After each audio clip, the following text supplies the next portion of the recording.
Sister Laila live. Sister Laila live. Weekly for the show at the hour.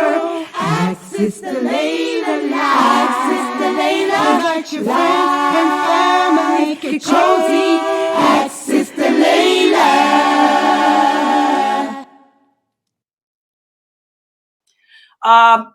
Let me just share this with you guys, because tomorrow, inshallah, Dr. Ibrahim Jamali is going to do a special lecture about this big innovation that's happening as we speak. This innovation of celebrating the Prophet Muhammad's birthday. As you guys know, it's haram to celebrate anybody's birthday, because celebrating birthdays is an act of worship, and we don't worship anyone but Allah. Okay, so that's haram. And to do it to the Prophet is even worse. I'm just going to share this one hadith with you, brothers and sisters. The Prophet, sallallahu alaihi wasallam, as he lay on his deathbed, dying, his wives were gathered around him. He took a towel and threw it over his face to catch the sweat that was coming from his head. And then he removed the towel, and his eyes shot up. And he said, may Allah curse the Christians. May Allah curse the Christians and Jews. May Allah curse the Christian and Jews. He said it 3 times. And then he looked at the people around him and said, do not do to me what they did to my brother Jesus. Do not over glorify, over praise me more than what I am deserving of. He said, anyone who does that will have the curse of Allah on them. May Allah curse them. That was the sentence he said before he looked around at his wives and said, be good, be kind.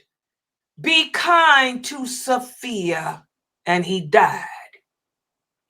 So those were the last words he said. First of all, the Prophet Muhammad was not born. On these days, nobody knows when he was born, because Allah made sure to keep that information hidden so as we wouldn't do what the Christians did to Jesus. That's why Allah also hid when the other companions were born too. We don't know when any of their exact birthdays are. Not the Prophet, not Umar, not Abu Bakr, not Aisha, not Salama. Allah did that on purpose, because remember, he perfected this religion for us. He made it so that we can't do what these other people did. But here we have Muslims today. Y'all talk about Palestine. Y'all talk about the war in Gaza. The war in Gaza did not begin October 7th. And this is not a war against Gaza. This is a war against Islam. And it began under the Bush regime. It began back then with Afghanistan, with Syria, with Iraq, with Iran, with Kuwait, with Lebanon, with Bosnia, and the Sudan, and Nigeria, and Uganda, and all Somalia, and all these other African countries that it done spread it to, because it's almost the Congo, Ethiopia. As the Prophet Muhammad sallallahu alaihi wasallam said, the fitna, the major trials and the major tribulations that will impact us as a nation will always begin in the East and it will make its way from the east all the way across the entire earth. So this is not a war against Gaza. This is the war against Islam that Allah has promised to send to us. Why did Allah promise that he would send this war to us? Because we have deviated away from Islam and its truthfulness.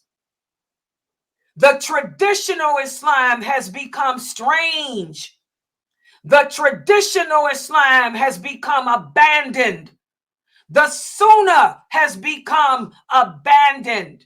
We have many women and men who call themselves people of knowledge, people of understanding, but they have deviated away from the Islam that our Prophet Muhammad sallallahu alaihi wasallam came with. They've deviated away from the understanding of this deen that those original companions had. If any of the companions were living today and they looked at us, they would say, oh God, Allah, there isn't any Muslims on earth. And they say, why don't you destroy them all? That's how corrupt we've become. We don't understand the basics. We don't even know what an act of worship is. You guys don't know that celebrating the birth or the death of a person is an act of worship. Even the non-Muslims know that. If you look it up in a dictionary to tell you that, we're that stupid. We're that innovative. And we wonder why Allah is angry. We think that all the protesting and boycotting that we're doing is going to bring about anything good for any of us. Nope. Not when we're sitting around innovating, celebrating the birth and death of people. When Allah said that's a sacrilege, and when our prophet, those were the last words he took. They were of the last words he took before he died. And what's the source of this hadith? It's real simple. Sahih Bukhari. Y'all better start learning the hadiths. A lot of you have learned how to sing the Quran. And that's all you can do is sing. But you don't understand any of the words of Allah because you don't know the hadiths. Instead of learning hadiths, you go to school and learn fatwas. You go to school and learn about Ibn Taymiyyah. You go to school and learn about the 4 Imams. You go to school and learn Riyadh al-Salihin. You go to school and learn the 40 hadiths of Nawawi. But you don't know the basics. Nothing about the Prophet sallallahu alaihi wasallam, nothing about the companions. You don't know the true authentic hadiths in Bukhari and Muslim. Shame on you people. So you're sitting around celebrating birthdays, doing what the Prophet said don't do right before he died. It's right there in Bukhari. He said, may Allah curse them and may Allah curse you. If you do that, we don't worship anyone but Allah. We not even the Prophet Muhammad sallallahu alaihi wasallam. So you people are going to pay for that.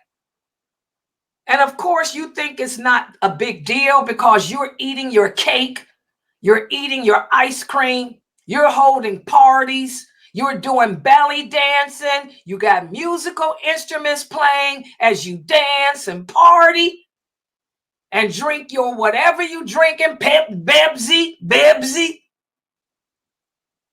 So you think nothing's going to happen to you. Pharaoh thought nothing would happen to him. Abu Lahab thought nothing would happen to him. Abu Jahl thought nothing would happen to him. Musaylama thought nothing would happen to him. Well, you better hope Allah don't take your soul before you repent, or you're going to be sitting there right with them, looking stupid just like them, claiming that you a person of knowledge. So I hope that answers your question, brother. And like I said, tomorrow at 9 p.m. Eastern Standard Time, Dr. Dramali is going to do a special lecture. He's going to tell you how this innovation began.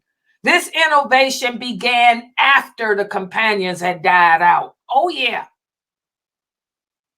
It began after the companions had died out and as Islam spread through the innovative countries. We'll talk about that tomorrow at 9, so make sure you're here. Okay, are there any questions in that Zoom room?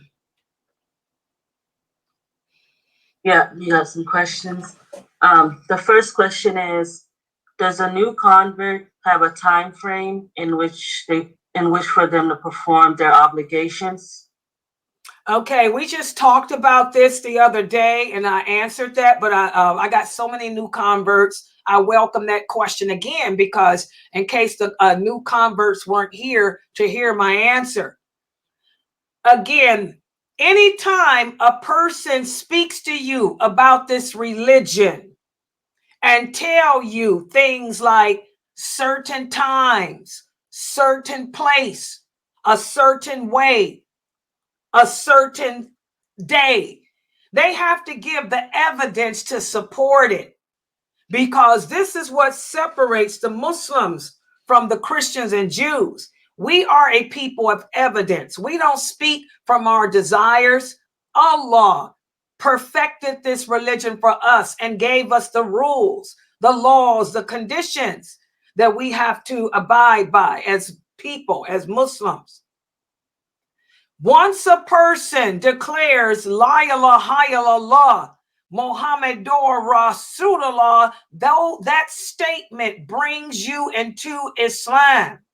And once you utter it, you are now a Muslim. And once you become a Muslim, you are obligated to behave like a Muslim, act like a Muslim, live as a Muslim, effective immediately. There is nothing in the Quran nor anything in the Hadith that says because you are new to practicing, you can take your time and learn how to pray. No. Just so you guys know, the original companions, they were converts to Islam. Did y'all know that? They were converts to Islam. The prophet told them, after giving their allegiance to him, he said, you are now obligated to practice this religion as of now. So that means that if you are a Muslim woman, once you say Muhammadur Rasulullah, you got to have that hijab on. You got to start covering up when you leave the house. And whatever prayer is in at that time, you have to go pray it. Oh, yeah, effective immediately. If it was Ramadan, you'd have to fast, effective immediately.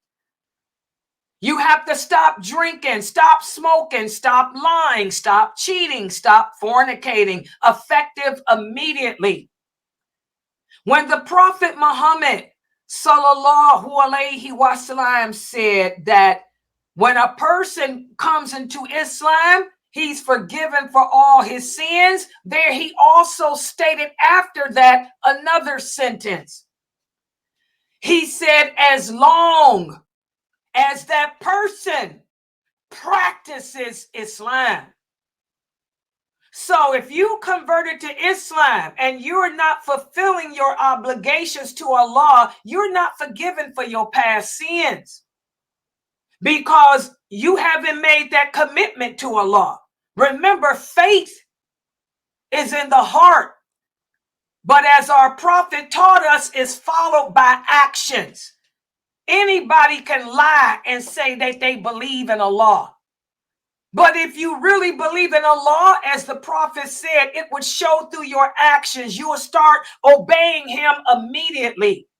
If you Muslims are not doing that, you better hope you don't die, because none of your past sins were forgiven. Whatever you did before you said La ilaha illallah, Muhammadur Rasulullah, Allah has not forgiven you of it.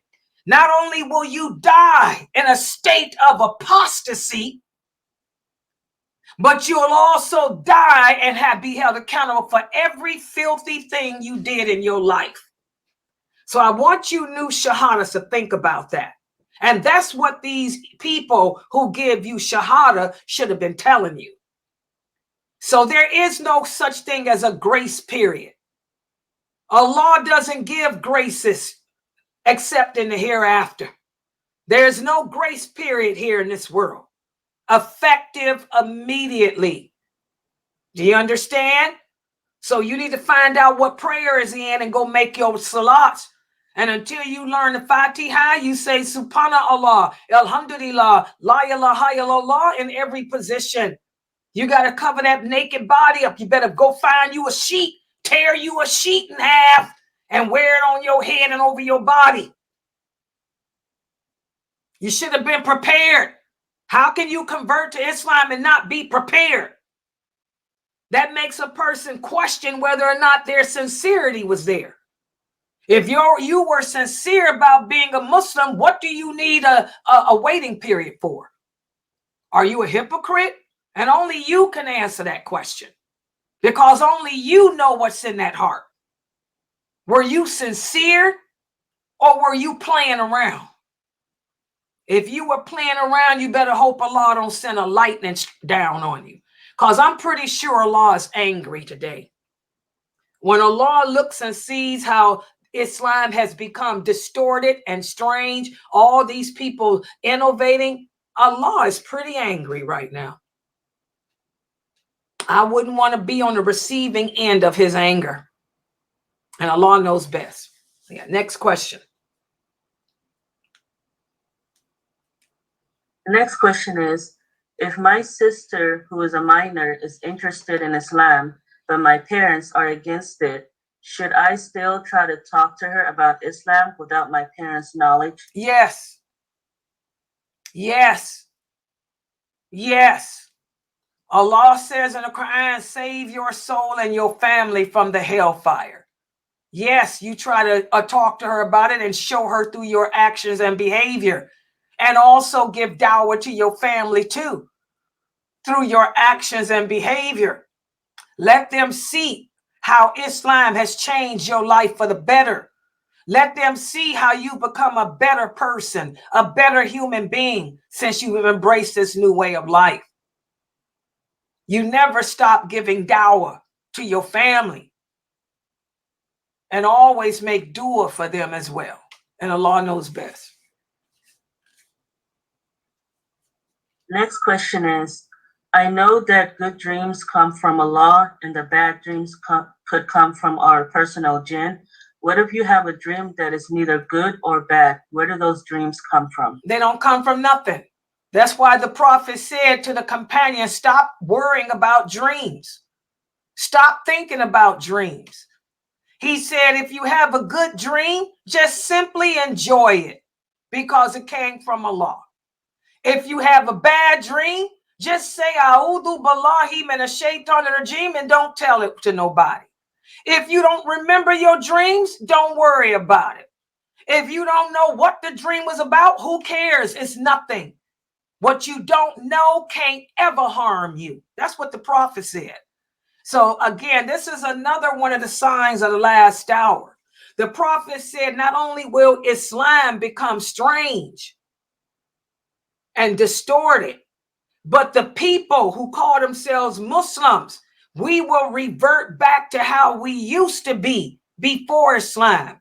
Before Islam, the people on earth were superstitious. Before Islam, everybody was worried about bad luck, magic, the evil eye. What do my dreams mean? Islam taught us that those things exist, But those things can never harm us unless Allah wills it. And then Allah tells us if we trust in him and fulfill our obligations to him, he will protect us from all that stuff. And the companions believed that. They lived that. That's why they will be of those 70,000 who will enter paradise and not be held accountable for their sins because they trusted in Allah. They didn't go around being pessimistic. They were not superstitious. But that was in the beginning. Now look at us. We're just like we back worshiping each other with birthdays. We worshiping the stars. We worshiping the prophet like Jesus and all that. Now we sitting around looking for an omen. We're looking for omens in our dreams. We're back how we used to be in the 6th century, in the 5th century, in the 2nd century, in the 3rd century. Human beings were looking at omens. Oh, that's a sign of bad luck.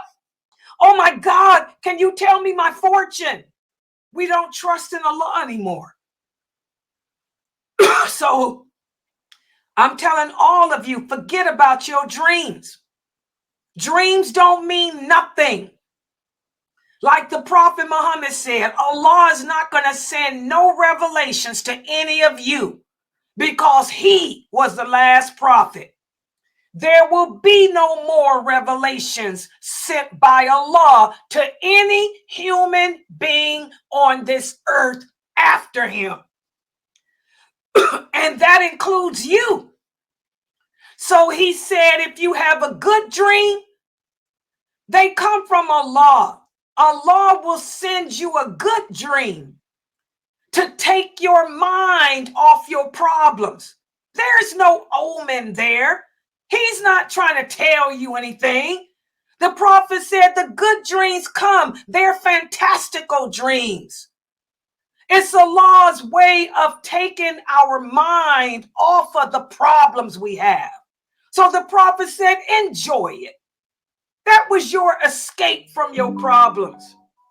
And on the other hand, bad dreams, they can come from yourself or they can come from shaitan. Just say A'udhu Billahi and keep it moving. So forget about your dreams. Stop being superstitious. Stop being a pagan, because that's how the pagans are. They're superstitious. They don't believe in the qadr of Allah. That's a pagan. Anyone that doesn't believe in the qadr of Allah is not a Muslim. So let go of that paganry and believe in Allah and keep it moving. Next question. So tomorrow, my doctor, who is a man who I work for, is teaching me how to ride a motorcycle. If so happens, he invites me to his home. Am I allowed? Is this a Muslim woman asking this question? It's Brother Tajri. Oh, Brother Tashri.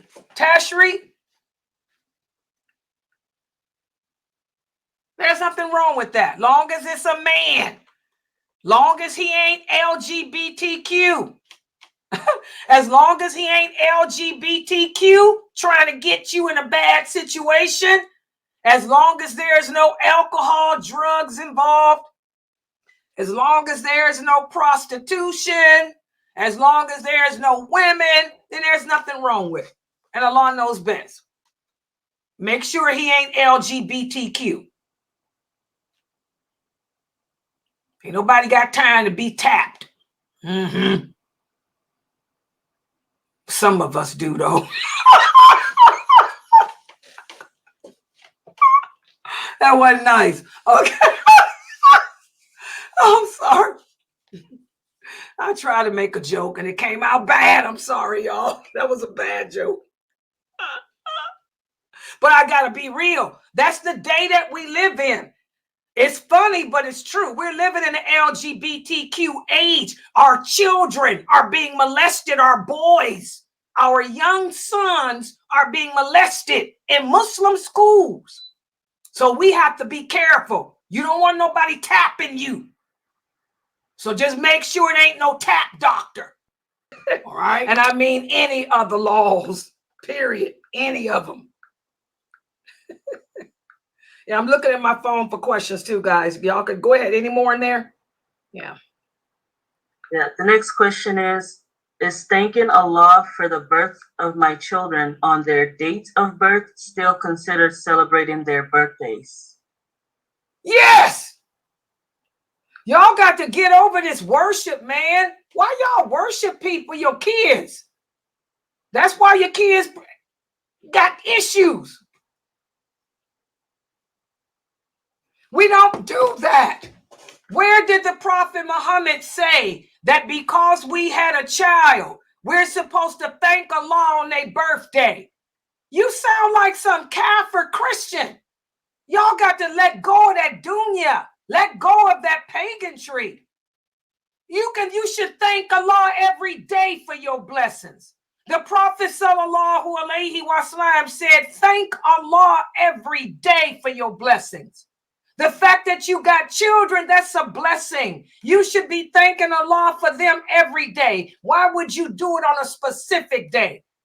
To do it on a specific day for a specific reason, that's innovation. We don't innovate in this religion. Why y'all can't get that through your heads? Why y'all want to worship?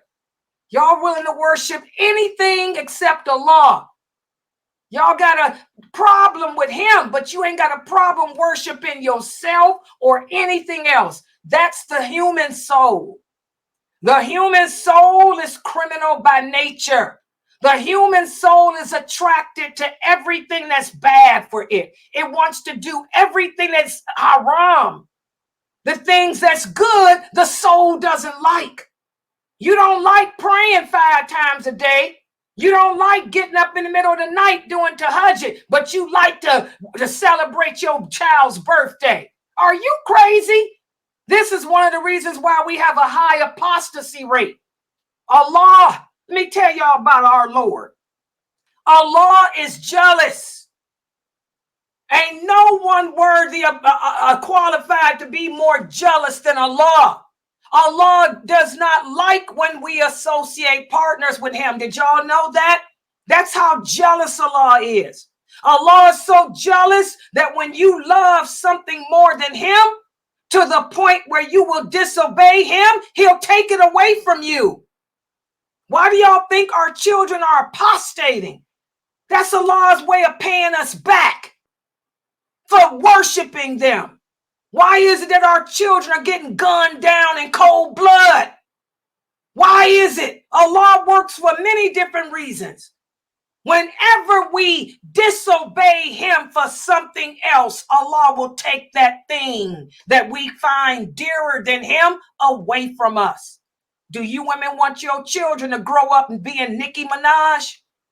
Do you want your sons to be doughboys or in jail or dead and gunned down? Y'all better stop worshiping them because Allah is extremely jealous. What can I do if I'm interested in getting married and my guardian is not willing to find me a potential spouse? You need to sit down with your guardian and ask him why. And if he doesn't give you a good answer, then that's when you cannot fire your guardian. That's when you can arrange a meeting with your guardian and an imam who specializes in divorce. Find an imam who specializes in divorce that your guardian respects. And you can have a shura, a meeting between the 3 of you. And then the imam can ask your guardian, why is he denying you your right to be married? Because this is not lawful, but you cannot get rid of your guardian. You just need to have a meeting with a shura, with an imam who specializes in divorce. That's all. And Allah knows best. Next question is, did the Prophet ﷺ got poisoned from a ram And did the angel Jabril come to him and said he was poisoned? The Prophet Muhammad sallallahu alaihi wasallam died from being poisoned by a woman. She served him some lamb. Okay, the lamb was poisoned, and she did it to see if he was a prophet. She said because if he was a prophet, he wouldn't die from it. And when he was eating the lamb, the angel Jabril told him that the lamb is poison. But some of his other companions who had eaten the lamb had dropped dead and died from it. So yes, that's true. And Allah knows best. It happens to prophets. The angel Jabril, will try to protect the prophets of Allah. Yes. And what happened to her? She was killed. Yeah, she was executed. Yeah. Okay, go ahead. Can boys or men have haircuts that are different in length, such as short on the side and back, but longer on top, or should it be one length? This is haram. What's the source? Bukhari and Muslim. The Prophet sallallahu alaihi wasallam said, any man, it is forbidden for men to leave their hair, part of it short, the other part long. He said, if you are a man and you're going to cut your hair, either cut it all and make it even, one length, or cut it all off. Either shave it all off or cut it and make it all even. But we cannot have it of different lengths. This is haram for men. And yes, a lot of these Muslim men today, their haircuts are haram. They look like the Kafir men with those fade. A fade is haram. A shag is haram. Either it's got to be the same length or cut it all off. And what's the source? Bukhari and Muslim. Allah knows best. Yeah, believe it or not, guys, there are more restrictions against men than there are women. Allah has a lot of restrictions for men. We women don't have that many restrictions. Only restrictions we got is we got to cover our body up and make sure that when we go out the house, we talk like I am. You make your voice strong and loud like mine. That's the only restriction we have, really, as women. But men got a lot of restrictions. They got restrictions in how they dress, what they can wear, their colors, all of that. But we don't have those restrictions. And Allah knows best. Right. That's why there's no need for no feminism. Muslim women that call themselves feminists, they're mentally ill. Something's wrong with them. I usually say that they're LGBTQ. These are women that are LGBTQ and they're hiding because a Muslim woman has rights that no other woman ever had before her. There's not that many restrictions against us women. And Allah knows best.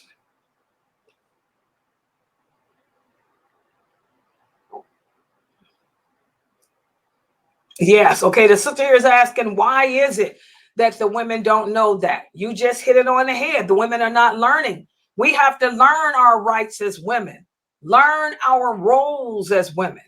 Most Muslim women don't know their rights. They don't know their roles. They get their knowledge from a bunch of men on the internet. And most of the men on the internet don't know what the heck they talking about.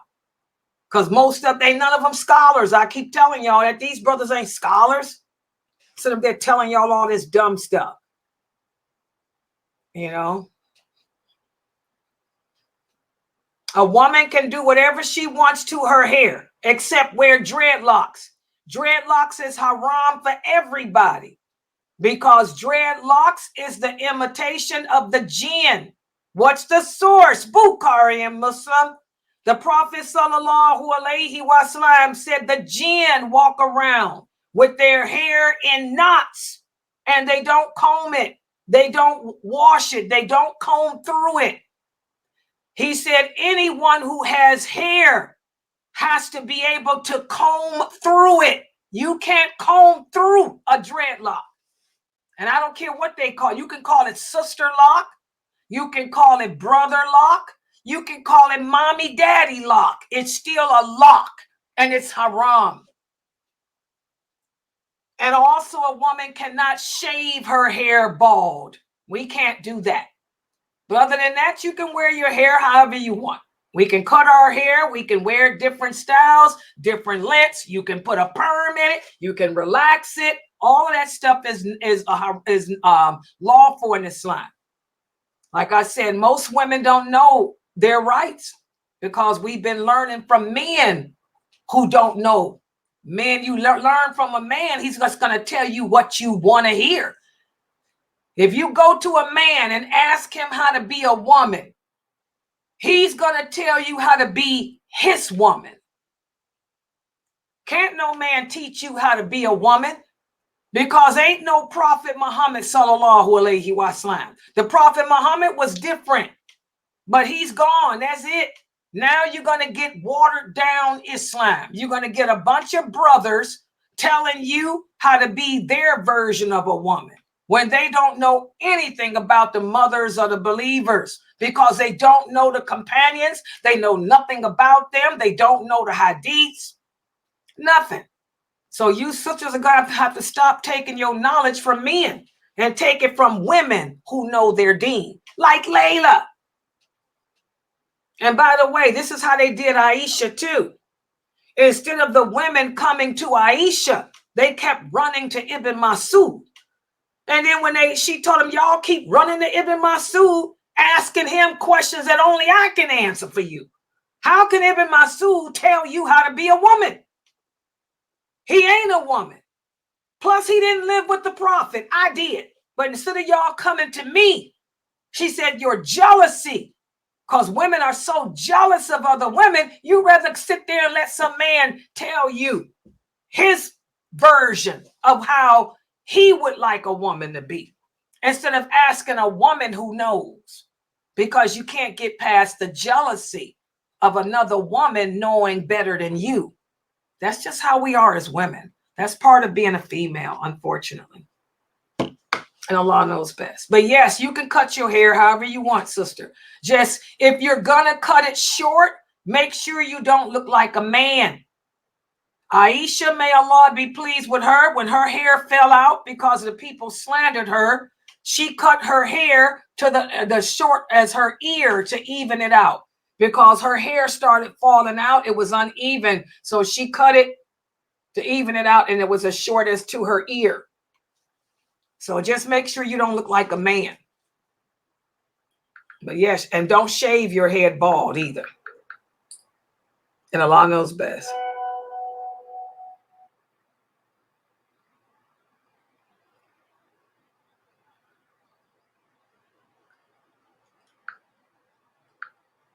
Hold on, is this it? He sent me. Is that it?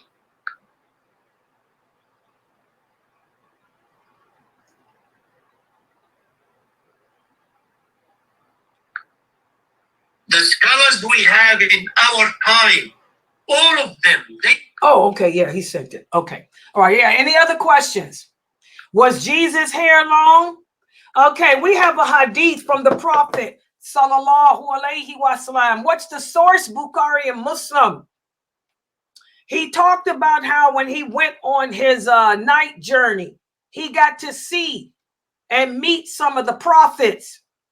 And he met the prophet Jesus alayhi salam, and he met Jesus' cousin John. Okay, he said Jesus' hair came to his shoulders, and Jesus' hair was curly. It was that wavy curly, and it came to his shoulders. In fact, guys, most all the prophets' hair came to their shoulders. Even Moses, alayhi salam. Moses' hair came to his shoulders too. Jesus was white in color. I know y'all ain't gonna like to hear this, but Jesus was white in color with red cheeks. He had hair that came to his shoulders that was that wavy kind. The kind of hair like I got, waved. Okay? And he was white in color. He did not have blue eyes. Okay, he had brown eyes, but he was light in color with red cheeks, and his hair was wavy and came to his shoulders. Moses, alayhi salam, his hair came to his shoulders too. And Moses was tall and lean. Abraham was tall too, with big feet. Yeah, and Allah knows best. But most of the prophets had long hair. Most of them did, to their shoulders. Even our prophet Muhammad, the prophet Muhammad sallallahu alaihi wasallam would let his hair grow to his shoulders too. Okay. All right. I sent it to him now. Inshallah, he should have it. Okay. Any other questions? Go ahead, guys. I'm sorry. Yeah, I had to send that. He trying to get the full video. Okay, that should be it. Yes, a woman can wear her hair in braids. Yes, but not dreadlocks. Not any type of locks. Because the Prophet sallallahu alaihi wasallam said whoever has hair must comb through it, must be able to take a comb and comb through it. If you can't comb through it, that's not from us. You're not one of us. Yeah. Okay, yeah, he got it. Yeah, he got it now, sisters. Yeah. Yeah, any questions in the Zoom room, family? None from that. And by the way, guys, tomorrow at 10 a.m. Eastern Standard Time, 10 o'clock in the morning, we have Sister Samat from Egypt. She's going to be doing the names of Allah. The names of Allah. That's tomorrow morning at 10 a.m. Please make sure you guys are here. Yes, I'm going to stream it. And also tomorrow at 4 p.m., we have Dr. Asim. And then at my class is at 6:30. And then Dr. Dramali's going to do a special on, no, we got Brother Hanif is going to do his class tomorrow at 6:30. And then we have a special with Dr. Dramali, inshallah. Okay, this is a good question. The sister here is asking, she said, if you are a green bird in paradise and you have family there as well, will you know them? Yes. Yes, we're going to know each other. In fact, if you die and you're in your grave, if your soul is in the form of a green bird, yes. And if you got family members there, you will reunite with your families. You guys will fly around together. Yes, you'll know who they are. And you'll be with them if they're in paradise too. And the same with hell. Will we recognize our family members in hell? Yes, the same in hell too. You get a say, if your soul is going to be in hell, you're going to see your relatives. You will see your mom, dad, whoever's in there with you. Yes, the souls will always recognize each other. Yes. The souls will even recognize the souls that it forgot in this world. Remember, we talked about how after Allah created Adam, Allah created all of our souls. We don't remember what happened up there. When Allah puts our soul in the womb of our parents, we don't remember. But in the hereafter, we'll remember all the other souls that we knew up there. Whoever you was friends with up there before you went in your mama's stomach, you'll recognize each other. That's where that term soulmate comes from and all of that.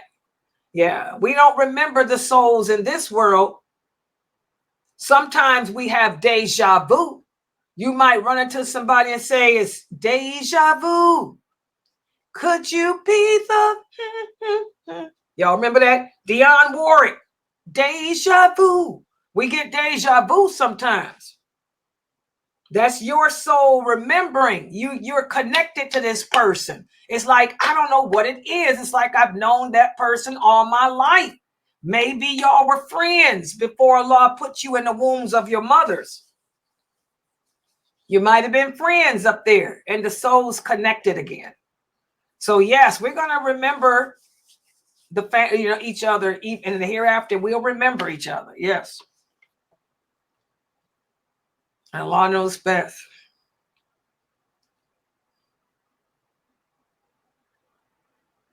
Yeah.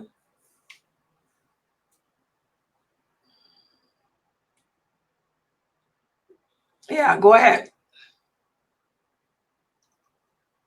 Could have been. Y'all could have been soulmates. Maybe you and your husband were friends up there. Y'all remembered yourselves up there, and then y'all connected in this world. That could be. I mean, deja vu. The soul is something that only Allah understands. Okay, so anything is possible like that. You could have made that connection. There's one person I know in this world that I think I got that connection with too. I think we all might have one person that we know. It's like we've known them forever. Could have been a friend of ours up there. You never know.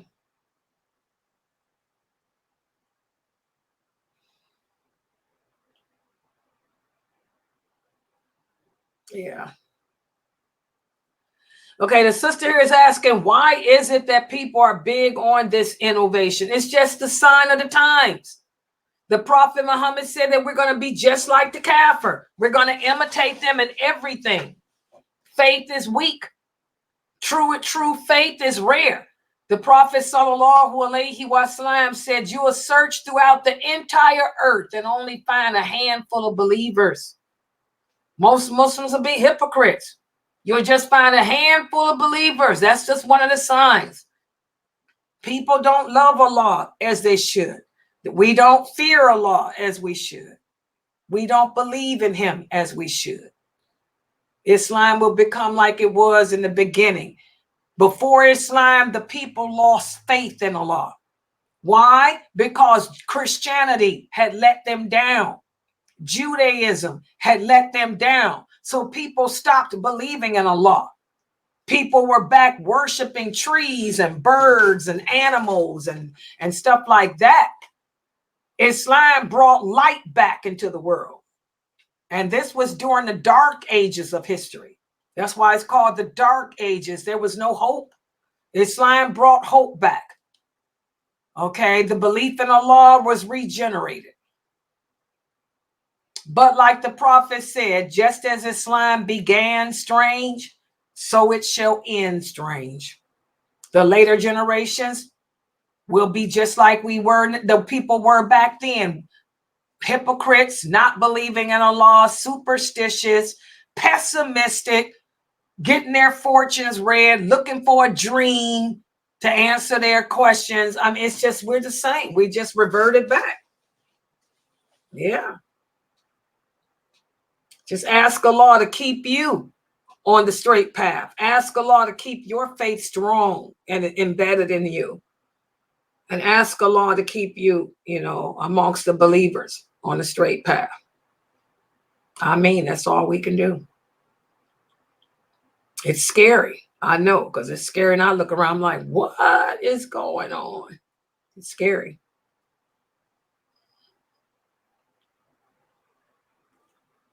Yeah, any questions in Zoom? Wait a minute. Something here. Wait a minute, hold on. Yeah, I don't see anything in Zoom. Brother Jeffrey, do you have any questions? It's good to see you in our Zoom room, Brother Jeffrey. How's it going?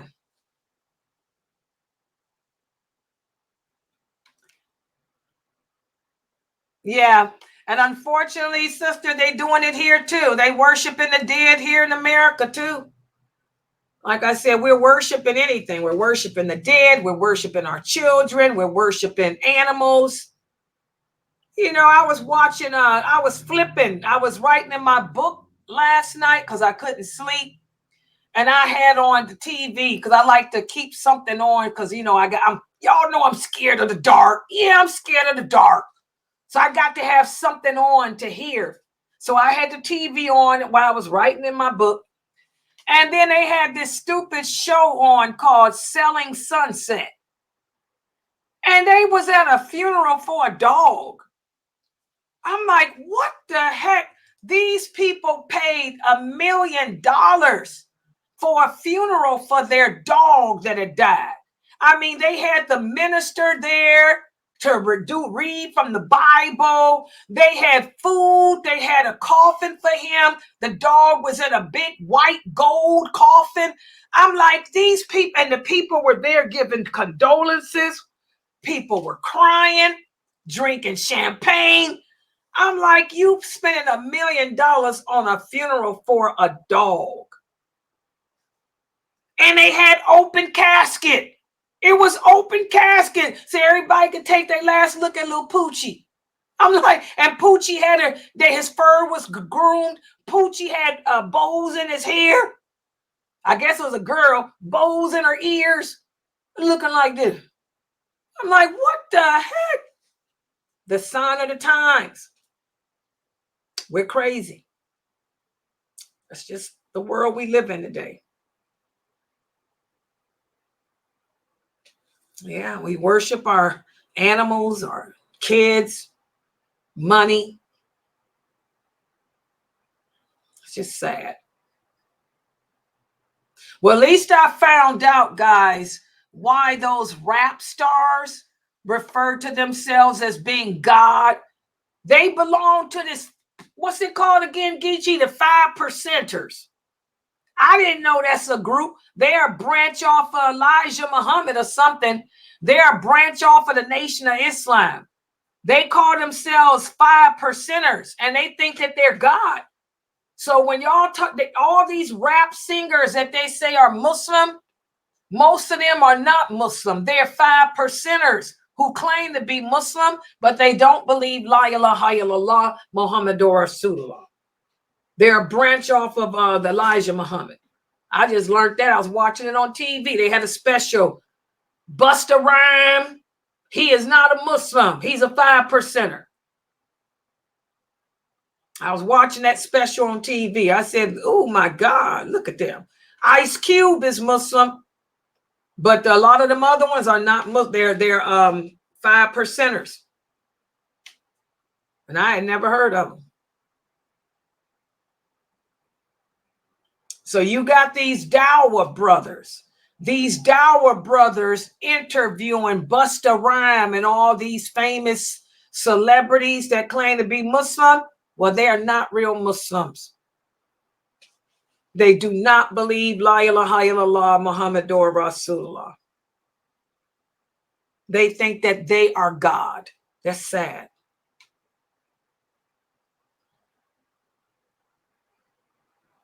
Oh, yeah.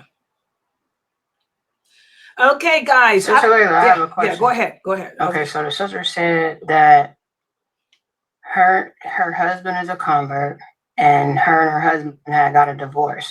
So she's married to a different man now, but she wants to know who would be responsible for her first husband seeing the baby, like who would take it, because her baby, the one that she just got a divorce from, he wants her back. So who would be the responsible person for every time he sees his child to bring him to? Would it be her husband? Her new husband? She ain't even got to have him involved. She can take him to have a family relative or the mosque or someplace like that. But she should not be involved with that man at all, because all that's going to end up is a serious, filthy kafir affair. So tell her that her husband, if any arrangements that he wants to make, they can go through a third party. I wouldn't let it be her husband, because that can be a fist fight. I would get a family member that would be the one that they can do that through. Because I don't know that many men who is going to be letting some other men talk about his wife to him, you know. She should get, it could be anybody, but I wouldn't have it my husband. I'd have it a family member. Or the mosque or something. Because if he's got, she heard you. Yeah, making them type of moves on her, her marriage ain't gonna last long. And I wouldn't put her husband in that. Yeah.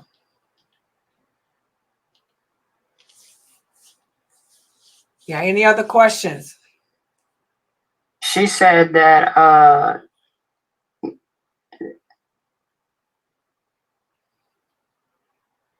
okay. So she said the reason why she asked that because her husband said that he is the one that's supposed to be the guardian Tell of the her baby. husband to So sit his behind down. Ain't none of his business. Because he ain't that baby's father. Tell her husband he don't know what he talking about. Sit on down. This ain't his affair. And she don't want it to be his affair. Because he, with that type of attitude he got like that, I definitely wouldn't have him. That's just more proof that I wouldn't have him. Because that's not his child. That other man is a Muslim. And that's his child. The child belongs to the father. Okay? So the simple fact that her husband said that, that's a sign that she needs to get somebody else. Because her husband's going to be all in that, like any man would be, to be honest, who don't want, like his wife, dealing with no dude.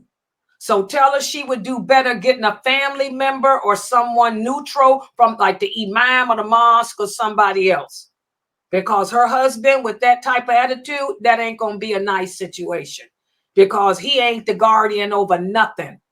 That baby's guardian is his father. Because the father is who the child belongs to anyway.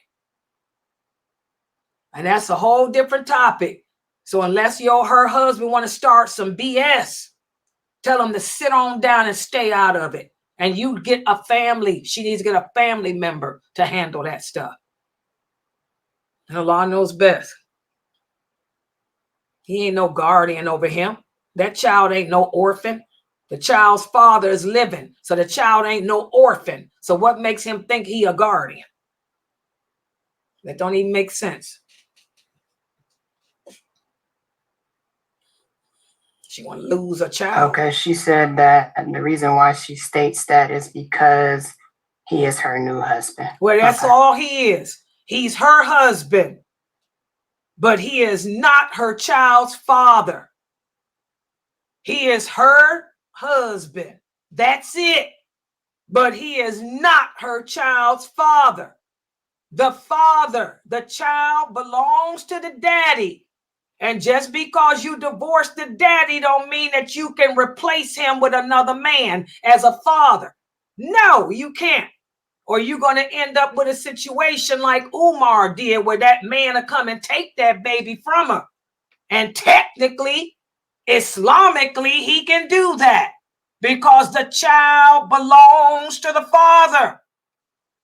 So tell her she better stop with all that. I'm married now. I'm married now. And that drama that women create, and sit her behind down and tell her husband to sit his butt down. And she need to call her father or her mother or her brother and say, y'all handle this. Y'all take care of picking the baby up so he can see it, and let them meet at your house. I don't want him over here. I don't want him calling me. He calls them. He can do that through her family members, because this is getting ready to become a bad situation that we see every day as dire, and it don't end up nice. She'll be back up in here asking me, he took my son. Islamically, can he do that? Yes, he can. That's his. The child belongs to the father. That's what the Prophet Muhammad said. That's what Allah said. All right. So take her new husband and live her life. But her new husband ain't got no say-so over another man's child.